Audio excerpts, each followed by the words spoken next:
The second bombardment hit at 0300, while the rest of the relief team was still running for the transport. I was not running.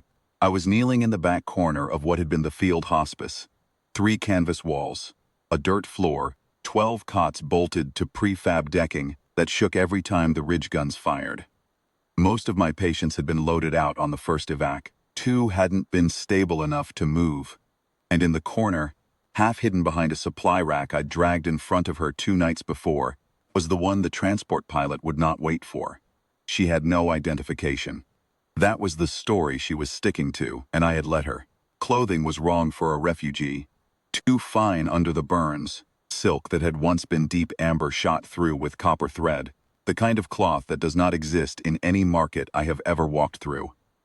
Her hair was black at the roots and pale as ash at the ends, long and matted with dried blood from a scalp laceration I had sutured by handheld lamp. Her eyes, when she had opened them on the first night, were the color of old amber, resin gold, with fine dark rings around the iris that I had never seen in any species in my 2 tours in the Kethavar corridor. I had not asked her name. I had given her fluids, sutured the laceration, set 2 broken fingers on her left hand with a splint made from a cut-down eating utensil, and told her to rest. She had looked at me for a long time before she closed her eyes. The bombardment passed in 20 minutes. When the dust settled and the canvas stopped trembling, I did a check. The 2 other patients were shaken but intact. She had not moved. She was watching me from behind the supply rack with those amber eyes, and there was something in them I could not name. Not gratitude, exactly. Closer to assessment, the way a person looks at something they are still deciding whether to trust. The transport is gone, I told her. I know, she said. Her galactic standard was accented, clipped consonants, drawn-out vowels, cadence of someone who had learned the language from formal texts rather than from speaking it. The next relief rotation is 4 days out, assuming the ceasefire holds. She said nothing. My name is Ren Calloway. I'm a field medic with the Outer Reach Humanitarian Corps. I paused. You don't have to tell me yours. She was quiet for a long time. Outside, something was still burning on the ridge. The smell of it came through the canvas in slow waves. Chemical and sweet, which meant hab-block insulation, meant there was nothing left of the settlement's northern quarter. Valeth, she said finally, just the one word. I nodded, and I went back to work. 4 days became 6. The ceasefire held in the technical sense. Both fleets had stopped firing at the surface, but the corridor roads were contested, and no ground convoy was coming through. I rationed what I had. I kept the hospice, running on a portable generator, and 2 solar collectors I had salvaged from the rubble of the settlement's comms hut. I cooked what I could find in the ruin of a community kitchen 3 blocks over. Dried grain, canned protein, once a sealed container of something I could not identify that turned out to be edible and faintly sweet. She began to move on the 3rd day, slowly at first, using the supply rack to stand. I watched without comment and handed her a tin mug of broth when she reached the hospice's makeshift table. She sat across from me and drank it with both hands wrapped around the mug, the splinted fingers awkward, her eyes on the middle distance. You stayed, she said. I had patients, the others left. They had their orders. She looked at me then, directly, the way she had in the first moments after she opened her eyes. The assessment. What are your orders, Ren Calloway? Keep people alive, I said. Figure out how to get them out, in that order. Something shifted her face. Not softness exactly. More like the easing of the tension she had been holding for a very long time. She helped me with the other patients after that. She was careful and unhurried. Her hands, even with the splinted fingers, were precise.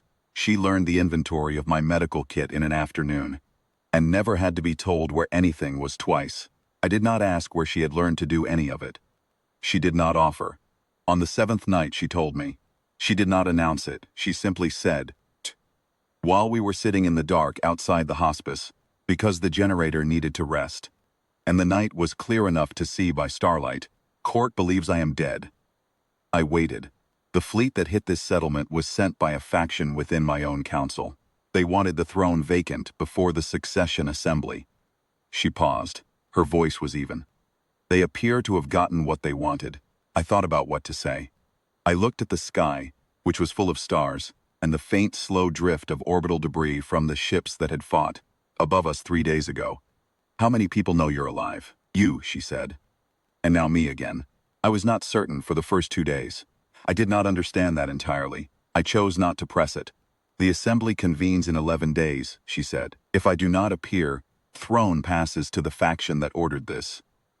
She turned to look at me. The starlight caught her eyes, and they were very bright. "They will not stop at one settlement, Ren Calloway. Then you need to get out of here." "Yes." Monks piecing orbital survey until one of them responds. "I have emergency locator beacons. 2 of them. We burn both if we have to." She was quiet. Then she said, "Why?" I looked at her. "Why what? Why does it matter to you? I am not your patient anymore. I can walk. The others can be moved now. Your obligation is discharged." I thought about that for a moment. It was a fair question. I had been asking myself a version of it since the first night, if I was honest. Since I had moved the supply rack in front of her corner and told the pilot she was not stable enough to move, which had been true enough but not the whole truth. The whole truth was simpler and harder to say. "Because they tried to make it so no one would know you were here," I said finally. And that bothered me. "Whatever you are, wherever you're from, you deserved someone to know you were here." She looked at me for a long time. "I am the Empress of the Vathori succession," she said. Not proudly, quietly, the way you state a fact that has cost you something. 43 systems, 11 allied species. 1 fleet that is apparently no longer mine. I nodded. "You knew," she said, "or you suspected." "The cloth," I said. "And the way you held yourself, even when you were running a fever of 39 degrees. People who are used to giving orders don't stop doing it, even when they're half-conscious. You kept trying to organize my supply rack." Something crossed her face that might, in different circumstances, have been a smile. "The beacon response came on the 10th day. Not a survey ship. A Vathori military courier running dark registered to a house name I didn't recognize. When the ramp came down, 3 armored figures emerged, and behind them a tall advisor in ceremonial gray who stopped when he saw her and put one hand over his chest and stood very still. She walked down to meet them without hurrying. She was wearing a clean set of refugee clothes I had found for her, hair tied back, her splinted fingers still bound. She did not look like an empress, by any standard I had ever seen. She looked like someone who had survived. The advisor spoke in Vathori, too fast for my standard-only ears, and she answered him in the same.